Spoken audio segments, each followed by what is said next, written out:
Gracias, señor presidente. Un saludo a los funcionarios que nos acompañan y a mis colegas. Le pediría que me habilite la posibilidad de compartir pantalla para poder compartir la presentación. Muchísimas gracias. Ya la habilitaron, doctora Juanita. Perfecto. Perfecto. Si me confirman que la están viendo, les agradecería. La estamos viendo. Perfecto. Gracias, señor presidente.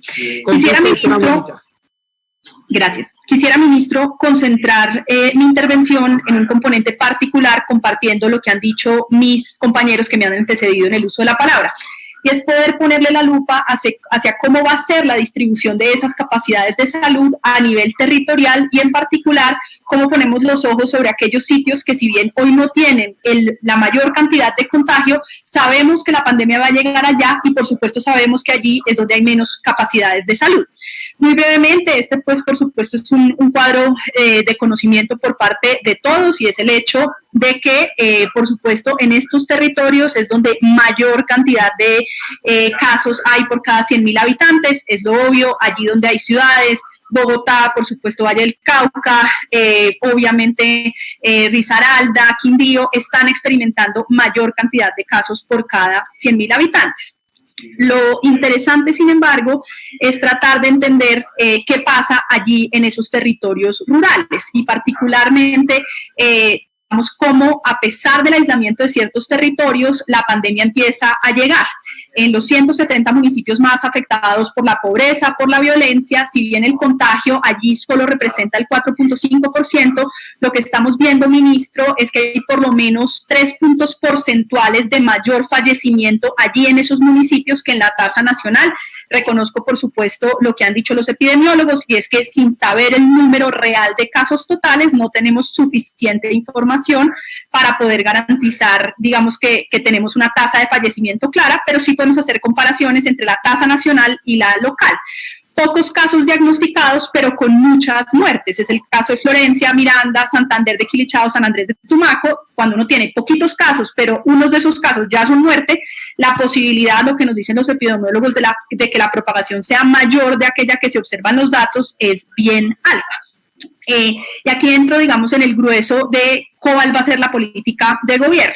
En este momento, con los datos que hay públicos, porque solo tenemos datos públicos de pruebas, de pruebas por departamento, no por municipio, lo que encontramos es que la correlación en general es positiva, es decir, entre más pruebas hay más casos, salvo extrañamente por el caso de Huila, ministro, en el que me gustaría entender un poco más en detalle, porque allá hay bastantes casos, pero pocas pruebas, lo cual es contrario a la tendencia en todos los otros departamentos.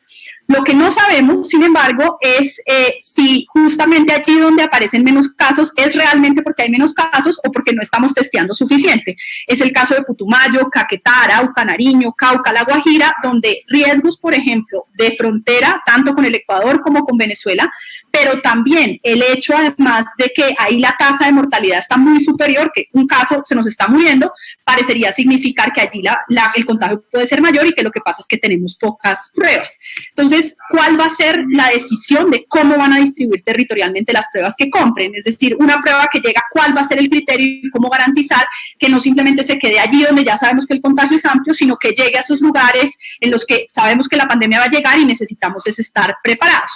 Pasa lo mismo con la capacidad de UCI, tenemos 11 camas UCI por cada 100.000 habitantes. Si uno va a esos municipios más afectados por la pobreza, se encuentra con que el 95% no tiene una sola cama UCI. Y ahí de nuevo la pregunta es cuál va a ser la distribución territorial de los respiradores que se compren y ojalá que se produzcan nacionalmente, me sumo a quienes han insistido.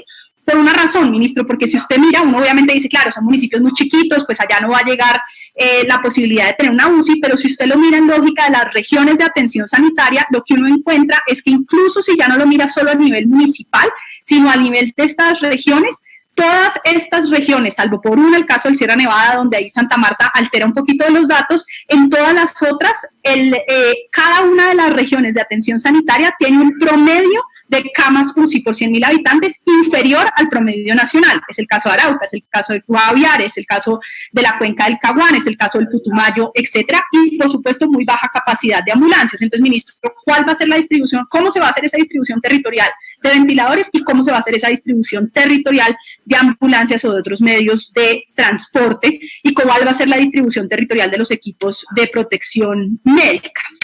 Paso brevemente al tema de los laboratorios. Este mapa, ministro, a mí me parece muy preocupante. Justamente nos muestra que la mayoría del país está prácticamente invisible ante cuántas realmente casos de contagio tiene, porque la capacidad de hacer procesamiento está absolutamente concentrada en las principales ciudades, en los principales departamentos. Algunos avances territoriales como Cauca, Cesar, Cundinamarca, Bolívar, de poder tener procesamiento, pero en el grueso del país estamos en rojo. ¿Cuál va a ser la decisión de cómo se van a distribuir esos recursos, en particular de todos los elementos químicos para poder procesar las pruebas, para que sí tengamos esa capacidad en estos laboratorios a nivel territorial?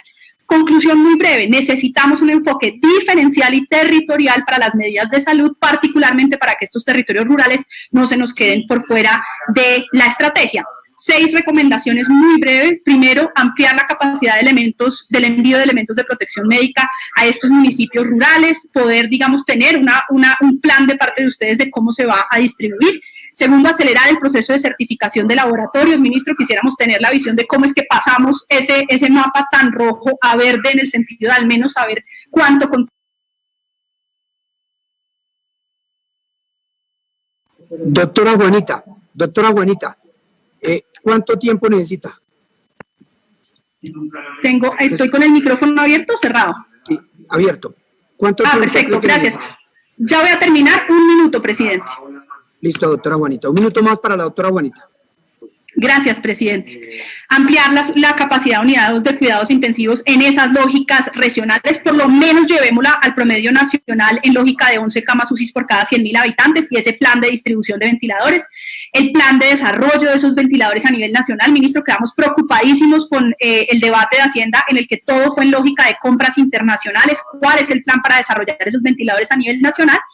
La incorporación de criterios de distribución de pruebas de COVID, teniendo en cuenta estos ejes de cómo esos territorios están absolutamente en rojo, y por supuesto publicar más información, ministro. No sabemos número de pruebas por municipio, distribución de compras por municipios, personal médico por municipio. Muchísimas gracias, señor presidente. Gracias a mis colegas. Celebro que estemos teniendo este debate en plenaria como corresponde.